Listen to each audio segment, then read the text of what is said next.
Okay guys, so we are now here in Dubai Airport. First destination today.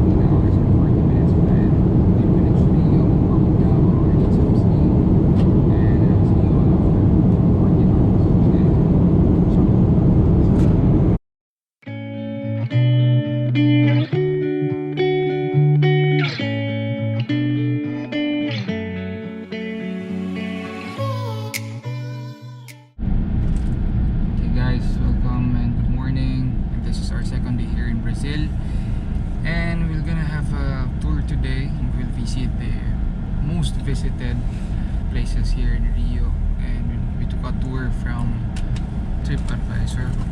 So our first stop today is the Christ the Redeemer.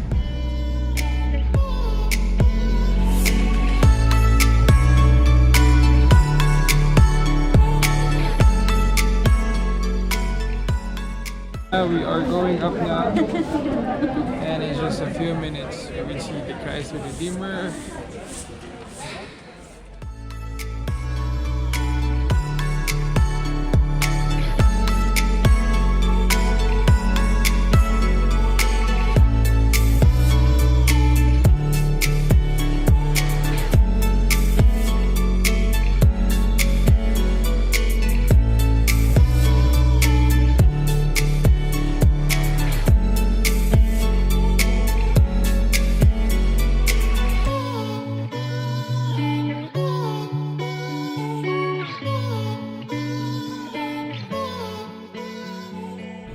Okay, this is the place or the stadium where the 2006 Rio Olympics was held. Hindi na kami bumaba kasi nakakatamad.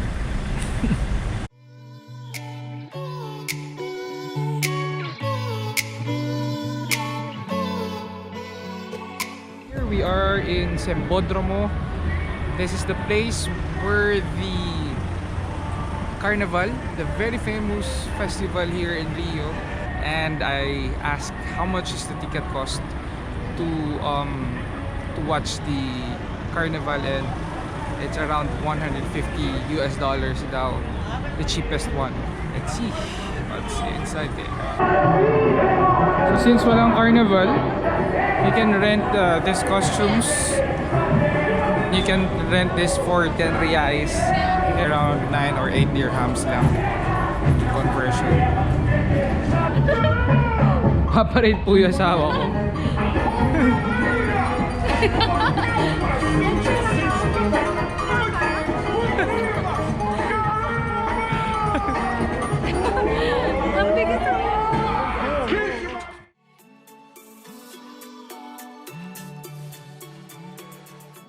Our next stop, guys, we are now here in the Centro Catedral Metropolitana for the San Sebastian Cathedral. If we have San Sebastian Recoletos in Manila, they have San Sebastian Cathedral also here, and we'll take a look inside.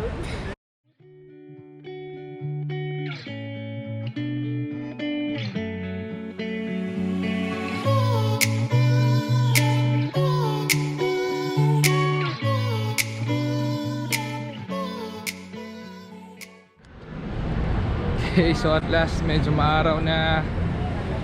We can take better videos and pictures. Our next destination, we still have the Celeron Steps and the Sugarloaf Mountain. So sana hindi na ako.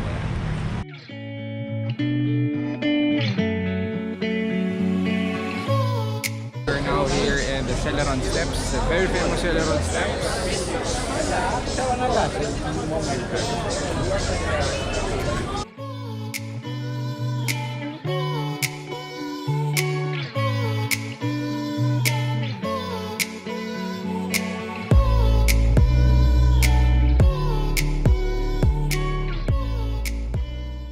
sobrang busy. It's really hard to take photos here. There is a time na hindi masyado maraming tao, so you have to check which time yun, but now we have to go back kasi we only have 20 minutes. We have to go down. Okay, so guys, it's lunchtime. So lunch is included in the full package. It's a buffet lunch. It's a typical Brazilian lunch. They will serve to us. And it's a buffet. So sulit na talaga siya. Tingnan natin.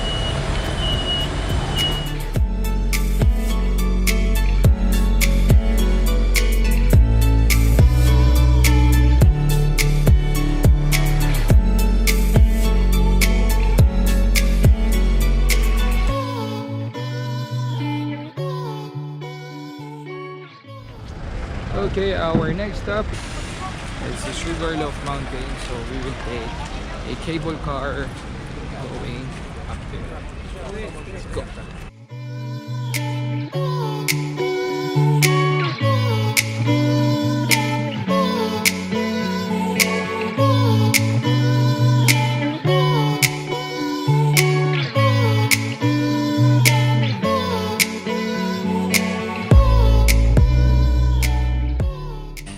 Take another cable car ride to reach there. Inform me also that this Sugarloaf Mountain is one of the best tourist attraction here in Rio de Janeiro, because when you reach that part at the top, you will see the whole view of Rio. We have to go there now kasi medyo makulimlim na naman, baka umulan.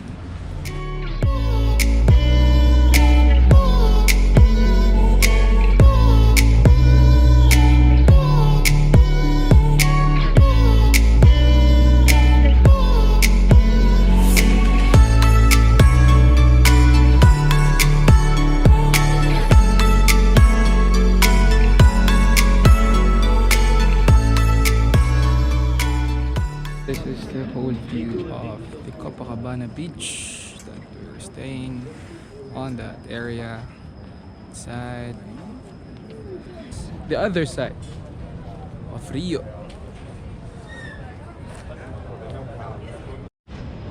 Ako po si Alden.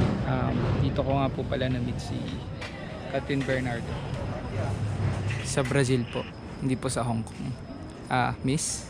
Pwede ka. Miss? Ayoko. On the other side is the Christ the Redeemer. You see that small thing there. We were there a while ago, so now we are here on the other side. It's very nice view of Rio here.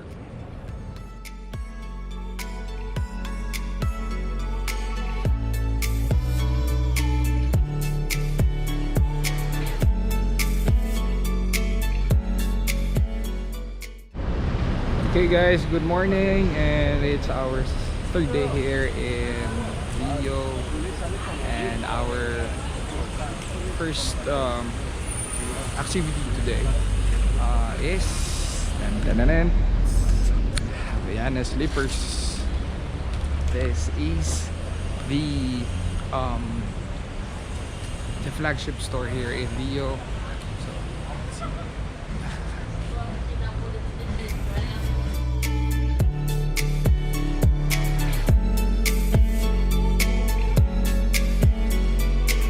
Sobrang laki mo store. So big. It's the biggest Havaiana store I've ever been.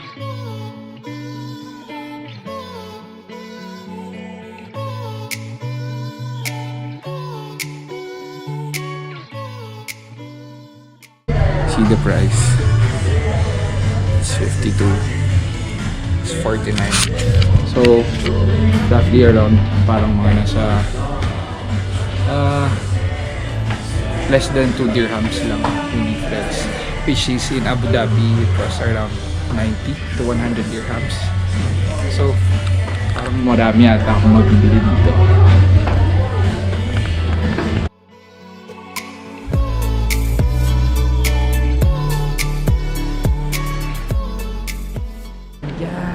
raining. We didn't do anything today. We just went to Havaiana store. Nag-shop lang kami ng chinelas. And we will try to go to mall today. Para lang may magawa. Kasi we cannot go to Copacabana Beach kasi the waves are so high and it's raining.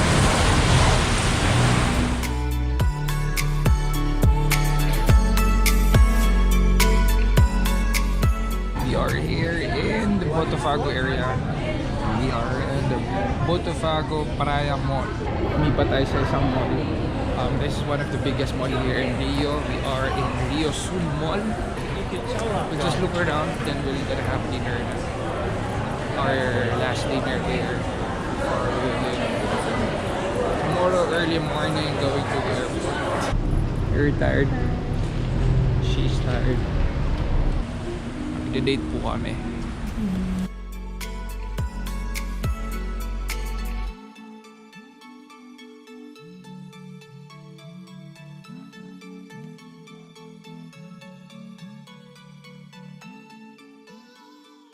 For our dinner tonight, we're gonna eat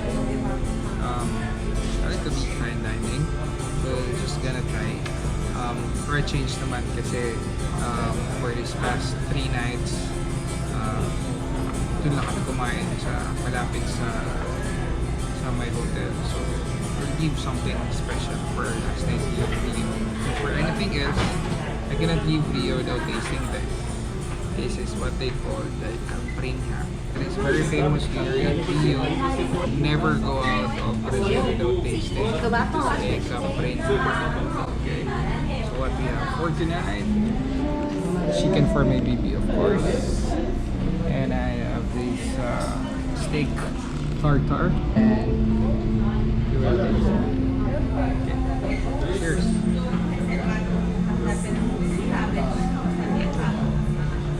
It's nice.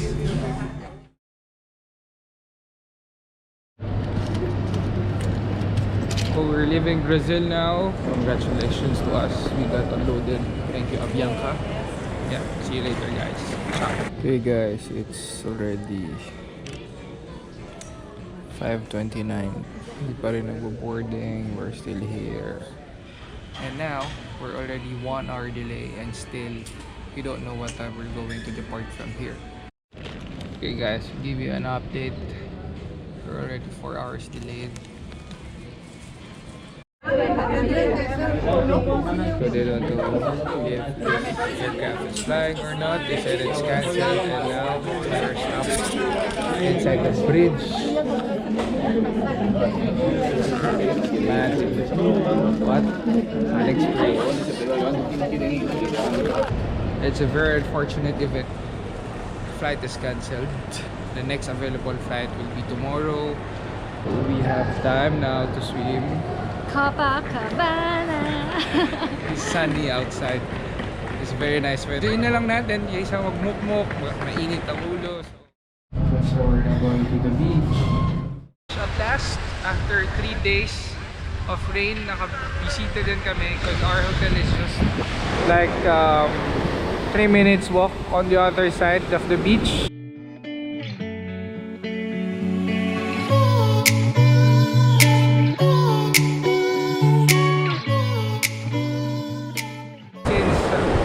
Cancel yung flight namin, so we got a chance to go back and see this perfect beach. Maraming tao ngayon, like the other days, wala.